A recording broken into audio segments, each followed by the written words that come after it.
심연 속 진실의 거래, 공작의 서재에서 펼쳐지는 숨막히는 대화. 몰락한 외가의 비밀을 준 백작 영예가 자신의 가치를 증명하기 위해 아르카디아스 공작에게 계약 결혼을 제안합니다. 제국의 정치적 격변과 얽힌 은밀한 진실들이 과연 공작의 마음을 움직일 수 있을까요? 그녀의 마지막 카드는 무엇이며 공작의 날카로운 질문에 어떤 답을 내놓을까요? 예측 불가능한 권력 게임의 서막이 열립니다. 13화 심연 속 진실의 거래. 공장님께서 향하시는 곳은 설마 이곳입니까? 메마른 입술이 겨우 움직여진 말이었다. 굳게 닫힌 거대한 나무문 앞에 멈춰선 공작의 뒷모습을 보며 내 심장은 불안하게 요동쳤다. 이곳은 공작가의 심장부, 가장 깊숙한 곳에 자리한 서재였다.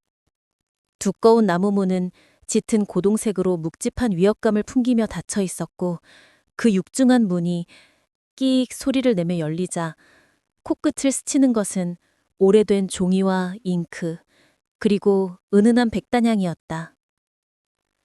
서늘한 공기가 폐부 깊숙이 스며들어 온몸에 숨털이 곤두섰지만 저 안쪽 벽난로에서 타닥이는 장작 소리가 그 냉기를 조금이나마 상쇄시켜 주었다. 발을 들여놓자 서재는 예상했던 것보다 훨씬 더 거대하고 웅장한 모습으로 나를 압도했다. 천장까지 닿는 거대한 책장들은 빼곡하게 책들로 채워져 있었고 그 책들 사이로 희미하게 새어들어오는 햇빛은 먼지 알갱이들을 금빛으로 물들이며 춤추게 했다. 공작의 서재는 단순히 책을 보관하는 곳이 아니라 마치 살아 숨쉬는 지식의 요새 같았다.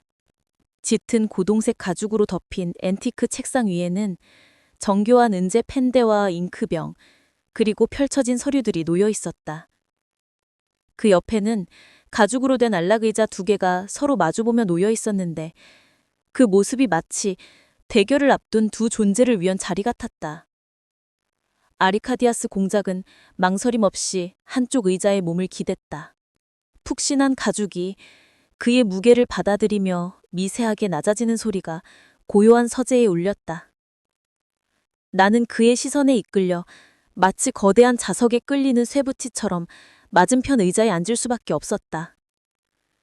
의자의 푹신한 감촉이 잠시나마 긴장된 몸을 풀어주는 듯 했지만 그의 존재가 풍기는 압도적인 아우라 앞에서는 그 어떤 안락함도 무의미했다. 그는 내게 아무 말도 하지 않은 채 그저 차분하고도 깊이를 알 수 없는 눈빛으로 나를 응시했다. 마치 내가 먼저 입을 열길 기다리는 듯 심연 같은 시선이었다. 심장이 목구멍까지 치솟아 쿵, 쿵, 쿵 하고 불안하게 울렸다. 지금 이 순간 나는 내 모든 것을 걸어야 했다. 내가 가진 유일한 무기, 나의 가치를 그에게 증명해야만 했다. 그렇지 않으면 나는 그저 버려질 폐품에 불과할 테니까. 손톱이 손바닥을 파고들었지만 그 고통조차 지금의 긴장감 앞에서는 사소했다.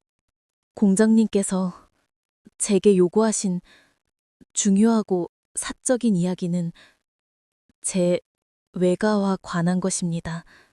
나는 애써 목소리를 가다듬었다.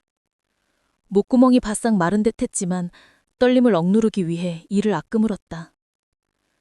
내 입에서 나온 외가라는 단어에 그의 짙은 눈썹이 미세하게 거의 알아차릴 수 없을 만큼 꿈틀거리는 것을 놓치지 않았다. 역시 그는 내 외가에 대해 이미 어느 정도 알고 있을 터였다. 제 외가는 한때 제국에서 가장 유서 깊은 후작 가문 중 하나였습니다.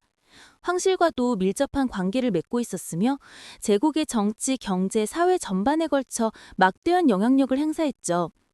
하지만 10년 전 그들은 하루아침에 모든 것을 잃고 몰락했습니다.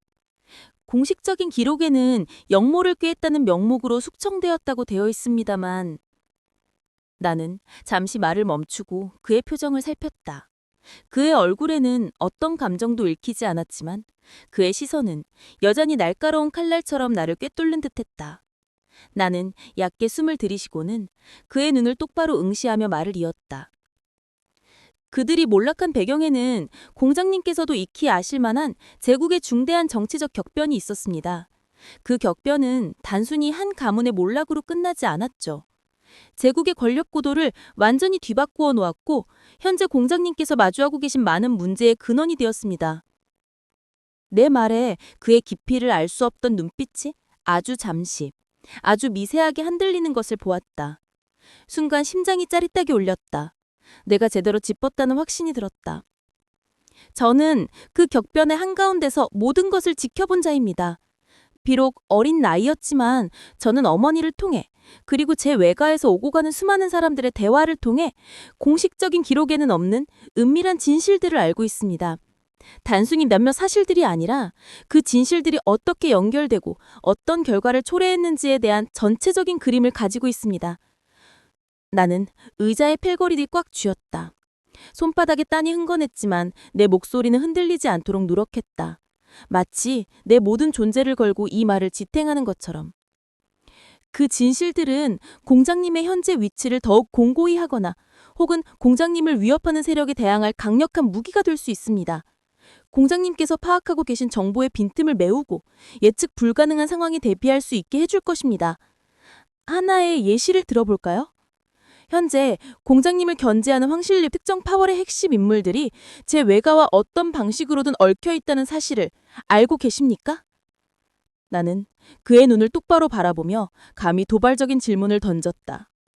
내 질문에 그의 눈빛이 더욱 깊어졌다. 그러나 여전히 그는 침묵했다. 그 침묵은 나를 더욱 압박하는 듯했지만 동시에 내가 그의 흥미를 끌었다는 증거이기도 했다. 식은땀이 등줄기를 타고 흘렀다. 저는 단순히 정보만을 제공하는 존재가 아닙니다. 저는 약소 가문의 영예로서 살아남기 위해 탁월한 관찰력과 빠른 판단력을 길렀습니다. 또한 제 외가에서 물려받은 인맥과 지식은 아직 완전히 사라지지 않았습니다. 비록 지금은 미약하지만 적절한 후원과 기회가 주어진다면 저는 그 인맥과 지식을 다시 활성화시키고 공장님께 유용한 자원으로 활용할 수 있습니다. 저는 공장님의 그림자처럼 움직이며 공장님의 뜻을 따르고 공장님의 이익을 최우선으로 생각할 것입니다. 나는 절박하지만 결코 굽히지 않는 당당함으로 말을 이어갔다. 나는 숨을 고르며 마지막 카드를 꺼내들었다. 내 손이 무릎 위에서 미세하게 떨리는 것을 의식적으로 멈췄다. 계약 결혼은 저에게 새로운 삶을 위한 발판이 될 것이며 공장님께는 저의 모든 것을 걸고 충성할 이유가 될 것입니다. 저에게는 더 이상 잃을 것이 없습니다. 오직 공장님과의 계약만이 제가 살아남을 유일한 길입니다. 그리고 저는 살아남기 위해서라면 그 어떤 위험도 감수할 준비가 되어 있습니다. 공장님의 적은 저의 적이 될 것이며 공장님의 목표는 저의 목표가 될 것입니다. 내 목소리에는 이제 흔들림 없는 결연한 의지가 담겨 있었다. 말을 마친 후 서재는 다시 숨막히는 침묵에 잠겼다. 벽난로에 장작 타는 소리만이 유일한 소음이었다. 나는 그의 반응을 기다리며 숨조차 제대로 쉬지 못했다. 내 모든 것을 쏟아부은 고백이었다. 나의 가치, 나의 절박함, 그리고 그에게 줄 수 있는 이점들. 이제 판단은 그의 몫이었다. 내 심장이 너무 세게 뛰어 그의 귀에도 들릴 것만 같았다. 그는 여전히 미동도 하지 않았다. 그의 깊은 눈동자는 마치 내 영혼의 가장 깊은 곳까지 꿰뚫어 보는 듯했다. 길고 긴 신묵 끝에 그의 입술이 마침내 열렸다. 그의 목소리는 낮고 차분했지만 그 안엔 예측할 수 없는 날카로움이 숨겨져 있었다. 백장영애. 그는 내 이름을 부르며 고개를 아주 미세하게 그러나 분명하게 기울였다. 그의 시선은 여전히 나에게 고정되어 있었다. 서늘한 시선이 내 피부를 스치는 듯했다.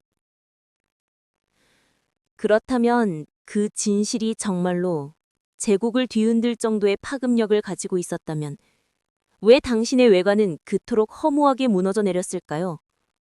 그들은 왜 그 무기를 사용하지 못했습니까? 그 말씀 한마디 한마디가 날카로운 비수처럼 내 심장을 꿰뚫었다. 나는 그 순간 몸이 얼어붙는 듯한 충격에 휩싸였다. 그가 내가 예상했던 것보다 훨씬 더 많은 것을 알고 있을지도 모른다는 섬뜩한 예감에 사로잡혔다.